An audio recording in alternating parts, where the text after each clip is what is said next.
રાજકોટ શહેરના થોરાડા police station વિસ્તારમાં ગઈકાલે એક હત્યાનો બનાવ બનવા પામેલો છે. એમાં વિગત જોતા મરણ જનાર નીલેશ્વરીબેન જે છે અમદાવાદના વતની છે. એમને આજથી 4 વર્ષ પહેલા આ કામના આરોપી યોગેશભાઈ બાબુભાઈ માવલા જે ભગવતીપરામાં રહે છે એની સાથે પ્રેમ સંબંધ હોય આ લોકો એમને લવ મેરેજ કરેલા હતા. લવ મેરેજ કરનાર લોકો ભગવતીપરામાં સાથે રહેતા. છેલ્લા એકાદ મહિનાથી 15-20 દિવસથી નાની બાબતોમાં નાના મોટા ઝઘડા થાય, હેરાન પરેશાન એનો પતિ કરતા હોય.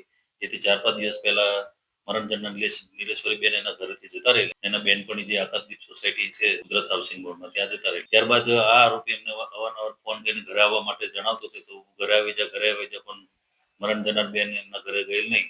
તેથી એ બાબતનો એને લાગી આવતા એનો ખાર રાખી આકાશદીપ સોસાયટી ખાતે આ કામના આરોપી યોગેશભાઈ જે છે છરી લઈને જઈ અને ત્યાં મરણ જનાર નીલેશ્વરીબેનને શરીરના ભાગે છરીના ઘા મારી અને નીલેશ્વરીબેનનું મૃત્યુ નિપજાવેલું છે. અને એમનો ભાઈ જે છે પ્રથમસિંહ એમને બોલાવીને એમની હાલ ફરિયાદ લેવામાં આવેલી છે. ફરિયાદના આધારે હાલ આરોપીની ધરપકડ કરવામાં આવેલી છે. હાલ જાણવા એના મુજબ જે એમના બેનપણીના ઘરે ગયા ત્યારે 3 બેનપણી અને એમના પિતાજી પણ ત્યાં અંદર રૂમમાં હાજર હતા એવું જાણવા મળે છે. અને એના પિતાજી જે છે એ છોડાવવા માટે પડતા એમને પણ થોડી હાથમાં ઈજા થયેલાની જાણવા મળે છે.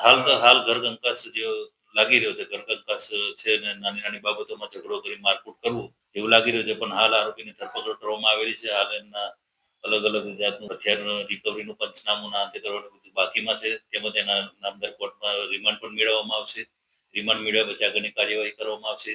અને હાલ જાણવા મુજબ 8-10 ગુનામાં દારૂ તથા મારામારીના ગુનામાં પણ પકડાયેલો છે. એટલે એને વિગતવાર ગુજકોપમાં જે સર્ચ કરતા એનો ઇતિહાસ મળતો નથી. એટલે હાલ એ તજવીજ ચાલુ છે. વિગત હાલ એફઆઈઆરમાં તો અત્યારે એ લોકો વિધિ માટે એમાં એ છે એટલે એમના નિવેદનો લેવાના બાકી છે. નિવેદનો લીધેથી બધી આગળની તપાસમાં બધું જાણ થશે. હા, સોશિયલ મીડિયાના માધ્યમથી એકબીજાના પરિચયમાં આવેલા અને લવ મેરેજ કરેલા હતા.